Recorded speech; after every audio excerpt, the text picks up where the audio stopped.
Station, this is Houston. Are you ready for the event? Houston, this is Station. We are ready for the event. Southside Elementary, this is Mission Control Houston. Please call Station for a voice check. Station, this is Lisa Hubbard with the students at Southside Elementary. How do you hear me? Southside Elementary, we have you loud and clear, and welcome to the International Space Station.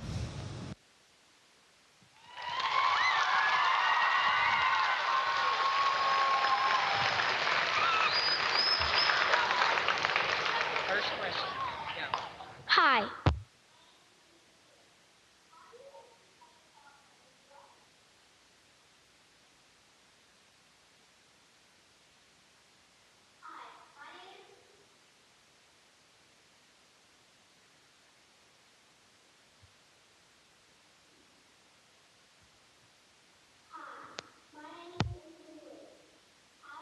Size without floating away.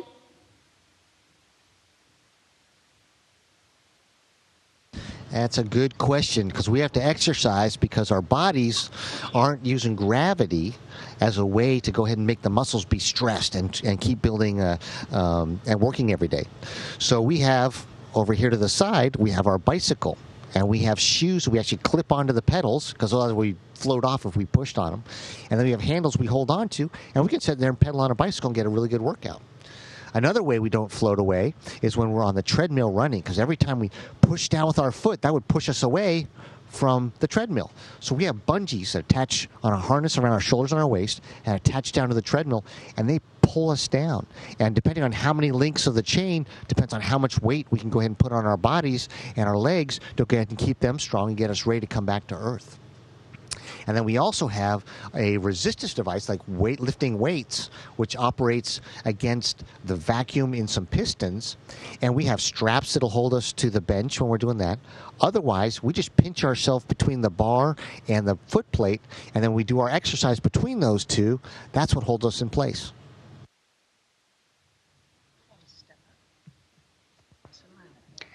Hi, my name is Cassie Martell. Do you miss your family?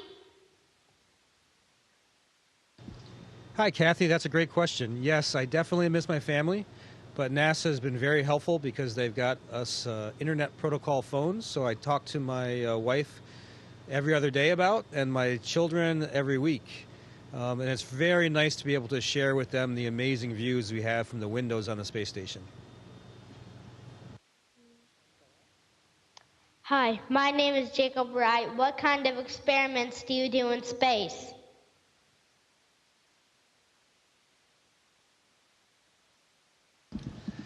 Great question, because that's what this whole orbiting laboratory is for. We got people from all over the world involved in the International Space Station doing science up here. We got experiments on this rack that do combustion, burning different flames at different temperatures and seeing how they operate in zero gravity. Maybe that makes planes allowed to be able to be more fuel efficient or maybe safer. We've got an experiment going on in the European module right now that goes ahead and measures our muscles and how our muscles respond and how our brain sends signals to our muscles. We had astronaut Joe giving blood today so they can see what happens to his blood, because he's been up here for 2 months now. We also have interesting stuff where astronaut Joe was growing lettuce. If we're able to grow lettuce in zero gravity, then when we go to Mars or someplace like that, we can take seeds and taking big, huge amounts of food. So we're doing all kinds of neat experiments up here that allow humans to live longer in space and maybe go farther into the solar system.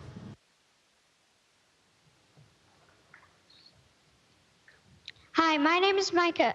Do you have any plans for Thanksgiving? Hi, Micah. My plans for Thanksgiving include, just like normal, eating lots of food and then taking a nap. But seriously, the most important thing up here is the camaraderie of our crewmates. We're going to share a meal together for sure. It is a work day for us, but we'll enjoy some time together that evening. And then, of course, we're going to take some time out to connect with our families and try to participate as much as we can with what they're doing on the ground.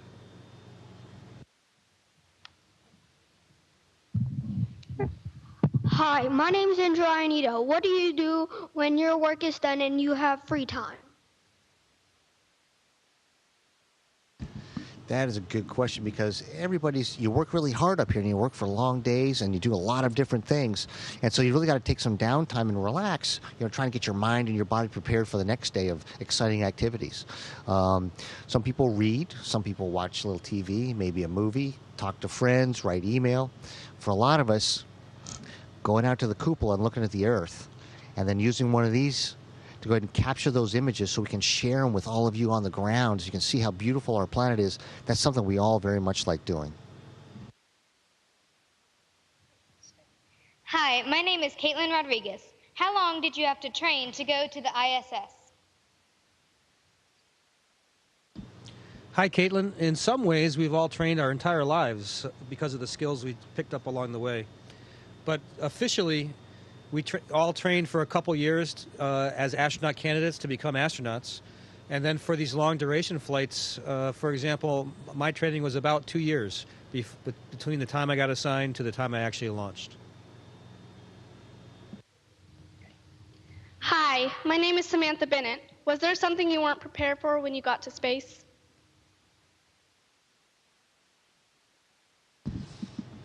The thing that is probably the most striking and you're least prepared for is the first time you're able to look out when you get to orbit. Our whole lives we spent looking at the horizon and it's flat.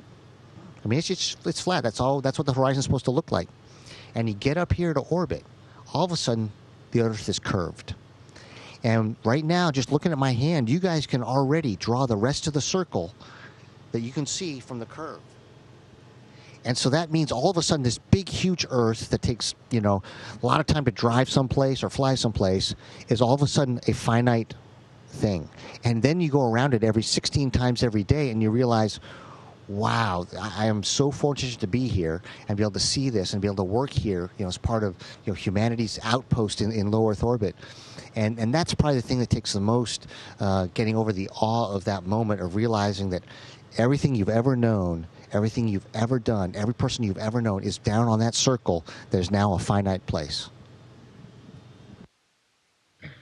Hi, my name is Gabriel Carver. What are the best sights you've seen from the space station? Wow, there's a lot. My favorite category of things to see is places that are familiar to me with space in the background. And the reason for that is that it's really striking to me how places we call home really aren't that far away from being in space.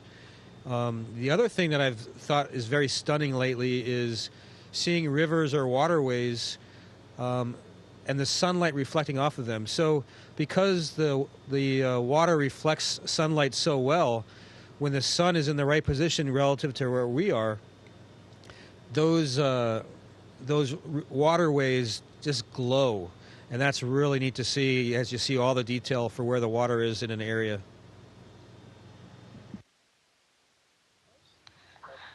Hi, my name is Jonathan Ham. Can you see way more shooting stars in space? We do see shooting stars. In fact, just maybe a week or so ago, astronaut Paolo caught a meteorite that was coming in underneath space station. And, from the calculations that he was told that it was about a meter size, so basically about a yard wide. So that's pretty darn big. And we actually have a payload right underneath us right here that's called Meteor.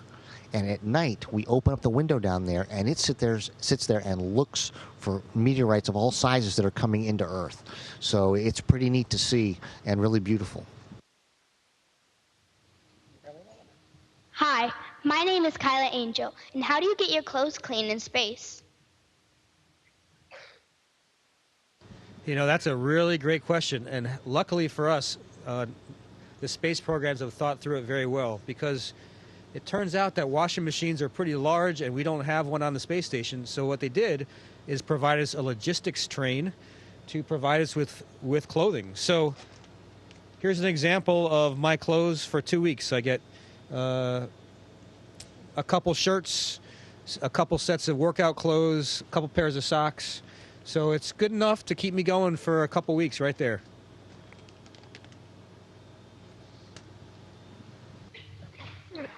Hi, my name is Chauncey. How do you address being back on Earth when you get back?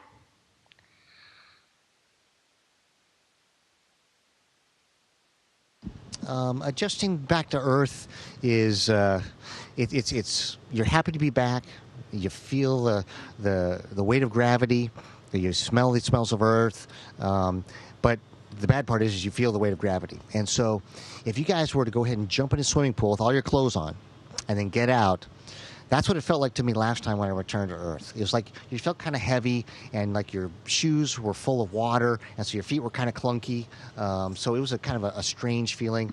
I expect that after being up here for almost 5 months, it's going to be even heavier feeling when we get back to Earth. But I'm also working out on those machines that I told you about earlier. So I'm hoping that my body stayed pretty strong, and that it'll prove that when we go on long journeys and stuff to Mars, that all these exercise machines we're trying out and testing up here will make it so that when humans get to Mars, we'll be able to do exploration on the first day and be in good shape, and be ready to do the whole Mars mission before we go ahead and go for the long journey back home.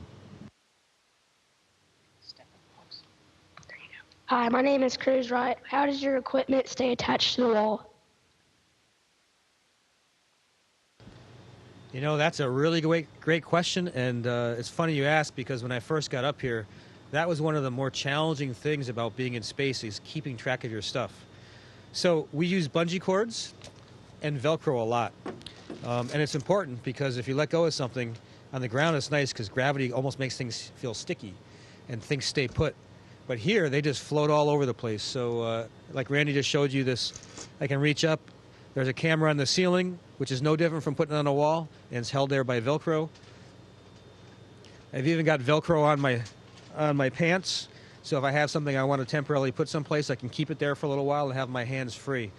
And like I mentioned earlier, the bungee cords help out a lot too for a variety of items. Hi, my name is Allie McCrary. If we wanted to be astronauts when we grow up, what would your advice be? Well, Allie, if you look at all the astronauts anywhere in the world, I think the common thing that you'll see is that they all loved what they were doing. And I'm a test pilot. Mark was an Army officer. We've got Joe, who was a middle school teacher. We've got Paolo, who's an engineer. We've got medical doctors. We've got astrophysicists. We've got geologists. And they all loved what they were doing. And those experiences were something that NASA said, hey, we need to get all these different types of people here to be able to do all the different things that we need to be able to do exploration. And so if you find something you love, then go learn everything about it. Go to school. Go ahead and, get an advanced degree. Work in that field. Love what you're doing every day. And guess what? That may be the type of thing that NASA needs as we go to other planets. Hi, my name is Carson Marks. What is the most difficult part of your routine in space? Carson, my first impulse was to answer by saying trying to keep up with the schedule. But I realized that sometimes can be kind of fun. So the hard time is when you are doing something new and trying to understand what the instructions mean when you're not even sure what all the pieces of equipment are called. And it can be a very slow process to go through that, and make sure you do it right, because it's very important that we do it right when people have spent so much effort and time trying to get things up here to do experiments, and we're just their hands in a way. So new things and trying to do them efficiently is probably the biggest challenge for me. Hi, my name is Abby Hanna. Can you see storms from space?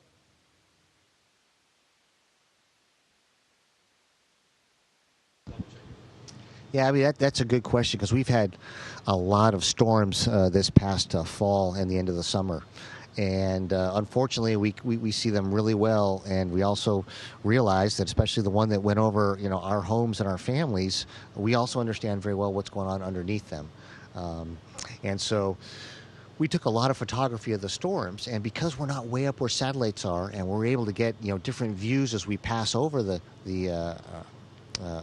storms, that actually scientists are able to use those photographic pictures to go ahead and understand how the storms form and how they act and behave, so that someday maybe we can use that to help us on the ground to be better prepared or know about them more in advance. Hi, my name is Kelly Reed. What do you do with your trash?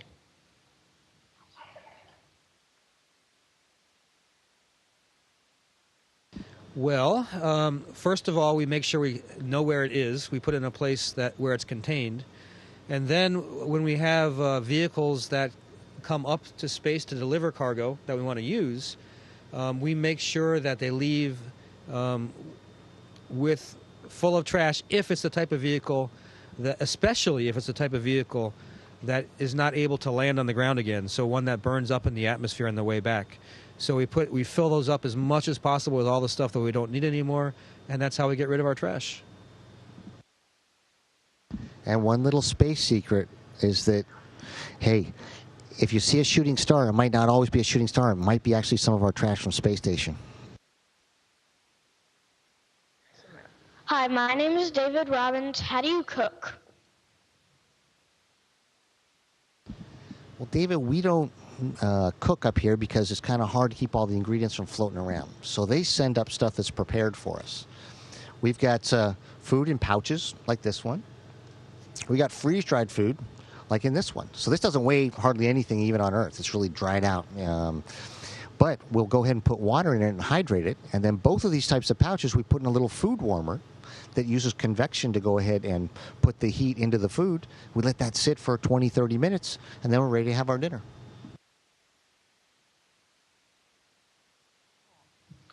Hi, my name is Liam Lawson. Do you ever get fresh fruit in space? Actually, yes, we do get fresh fruit in space. Normally, we get things that are in those packages that Randy just showed you, and so it's more like canned fruit.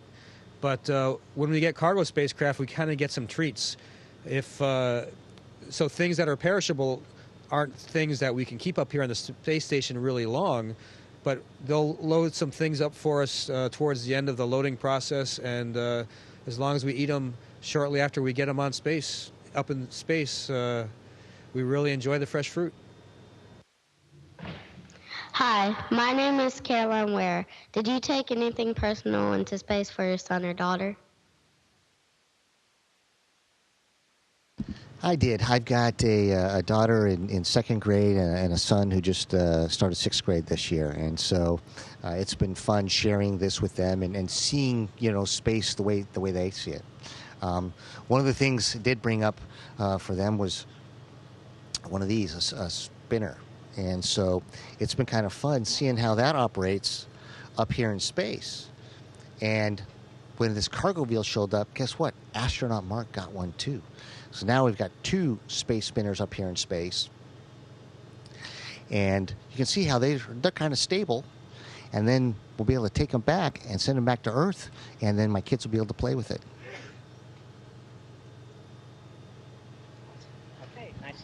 Hi, my name is Braden Miranda. How do you water plants in space? Doesn't the water just float up?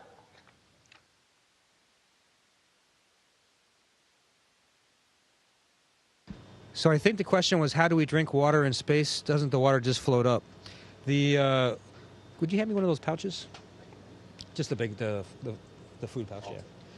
So although this is not a water pouch, we have empty pouches that are kind of shaped like this, and we can insert that onto what we call a potable water dispenser. So it'll fill up the pouch with water. So it's kind of like a water bottle in a way, but a space version. And then after that's filled up with about a cup of water, we have a special straw in it that we can close off. So when we're not actively using the quote-unquote water bottle, we seal it off, but then when we put it in our mouth, we open up that lever, and then we just suck on it like we're sucking on a straw. And there's a variety of drinks like that. There's smoothies to tea, coffee, orange juice, lots of green tea.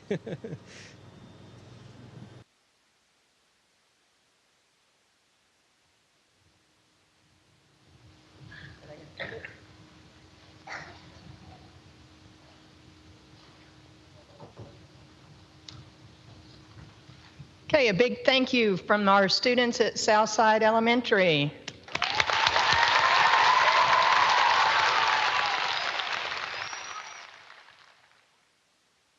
And Lisa Hubbard, Joe wanted to say hello. Here he is making a last-minute appearance. Hey, Lisa, great job. Thank you, Joe. Station, this is Houston ACR. That concludes the event.